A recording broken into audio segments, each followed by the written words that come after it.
पटना में बकरी पालन पर कार्यशाला का आयोजन। बकरी पालकों को मिला महत्वपूर्ण जानकारी।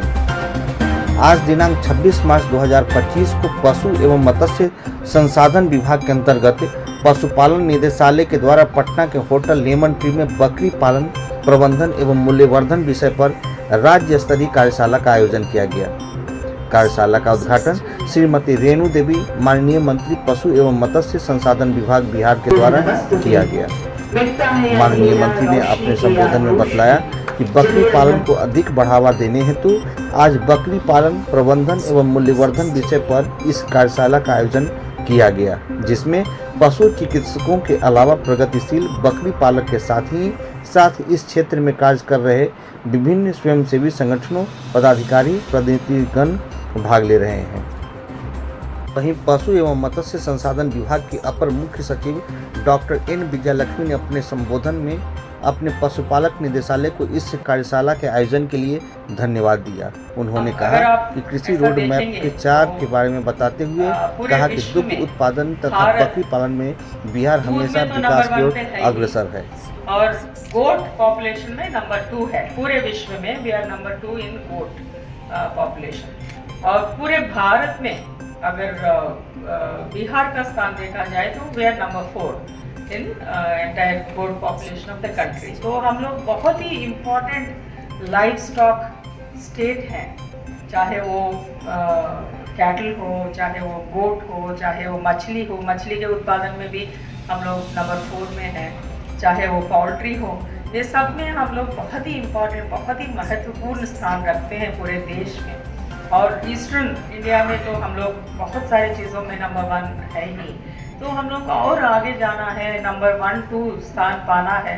उसके लिए काफ़ी कोशिश करने की ज़रूरत है। सब लोगों को मिलकर समष्टि रूप से इसके लिए मेहनत करने की आवश्यकता है। तो इसमें आज जो मुख्य बिंदु उभर के सामने आया है कि बकरी पालन सदियों से लोग कर रहे हैं, लेकिन बकरी, जैसा कि संजीव जी ने बोला है, बकरी पालन कर रहे हैं लेकिन बकरी का व्यवसाय, संजीव जी कहाँ है? बहुत अच्छे बातें आपने कहा है।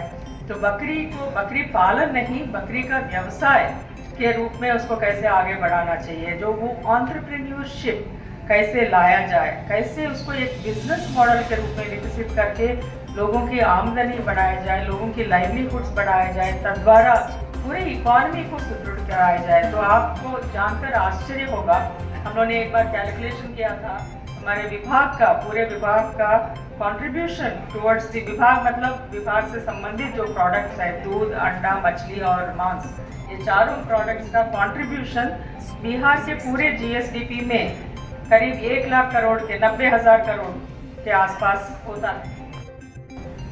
उत्साहवर्धक रहा। मैं मंचासीन अपने जो सबसे ज़्यादा चिंतन करती हैं अपनी अपर मुख्य सचिव डॉक्टर एन विजयलक्ष्मी जी, मुख्य पालक अभियंता जीविका बिहार से इस गोष्ठी में भाग लेने वाले सभी भाई बहनों, आपका सबसे पहले तो मैं हार्दिक अभिनंदन और स्वागत करती हूँ। आज का विषय जो है बिहार का जो हमारा कृषि मैप है, और हम किसानों के देश में हैं और बिहार तो और ज़्यादा हमारे किसान का ही सारा चीज़ है। जब बंटवारा के बाद तो हम उसी पर, कृषि पर ही निर्भर किए हुए हैं। तो आप सभी के सहयोग से जो हमारा बिहार कृषि प्रधान राज्य है, उसमें लगभग 88% तो हम लोग किसान ही हैं। हमारी आबादी 88% तो ग्रामीण होती है। तो इसके लिए हमें रोजगार, आर्थिक विकास, हम कैसे रोजगार सृजन, पशुपालन का जो महत्व योगदान है, और अभी आप सुन रहे थे कि हम किस तरह से योगदान करते हैं। क्या हम दूध के माध्यम से, कम्फेट के माध्यम से, हम फिशिंग के माध्यम से, मछली के माध्यम से, हम गोट्स के माध्यम से, एक बड़ा पार्ट जो है हमारा जो सहयोग है, वो आप लोगों के सहयोग से हम बिहार सरकार में हम लोग जो काम करते हैं उसमें कितना हम सहयोग दे रहे हैं, उसके बारे में अभी लक्ष्मी जी ने बताया।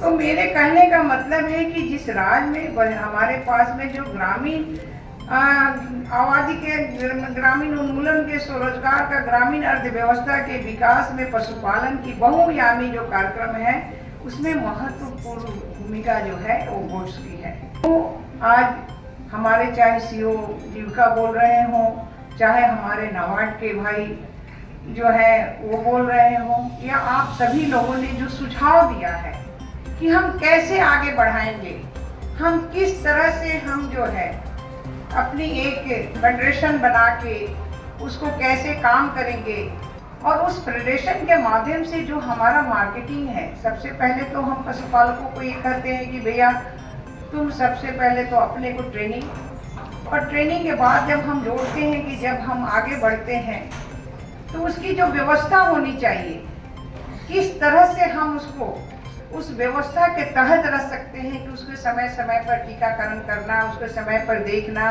उसे समय पर भोजन और सारी व्यवस्था को देखते हुए अगर हम देखें, अगर प्लानिंग वे में करते हैं तो बहुत ही जो हमारा अभी इनकम है उस इनकम से ज़्यादा बढ़ जाएगा। देखिए हमारा तो पहले से ही चल रहा है कार्यक्रम, लेकिन इसको और भी हम बढ़ावा दें, क्योंकि कृषि रोड मैप से पशुपालन विभाग, मत्स्य विभाग जुड़ा हुआ है।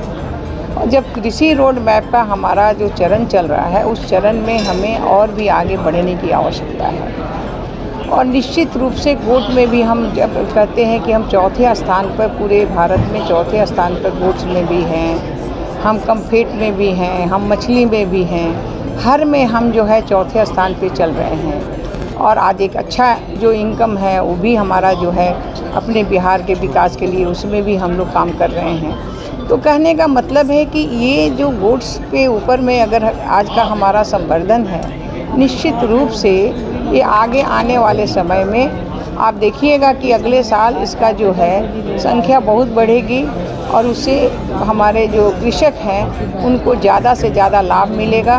और एक जिस तरह से आप एग्जाम्पल में भी देख रहे थे कि हमारी महिलाएं 6 लाख रुपया कमाती हैं, हमारे भाई 5 लाख कमाते हैं साल में, तो इसको हम चाहते हैं कि किस तरह से वो दूना हो जाए, किस तरह से वो आगे बढ़ें, और ऐसे करके सभी हमारे कृषक इसमें आगे आए।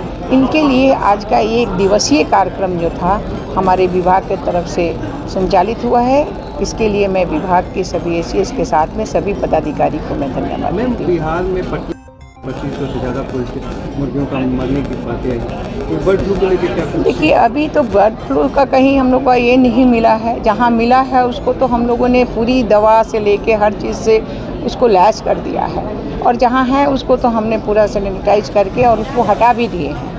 लेकिन पटना में अभी जो आप बता रहे हैं, तो पटना में अगर मिला है तो निश्चित रूप से हमारा विभाग काम कर रहा है। और सबसे बड़ी बात ये है कि बर्ड फ्लू का 2 टाइप होता है, जो एक तरह से कहिए कि वो इन्फ्लुएंजा है, और वो किसके लिए लागू होता है, जो लोग उबाल के खाते हैं। लेकिन हमारे यहाँ तो 75% टेम्परेचर के ऊपर लोग खाते हैं, तो उसमें मानक नहीं रखता है, उसका पूरा का पूरा ख़त्म हो जाता है। जाँच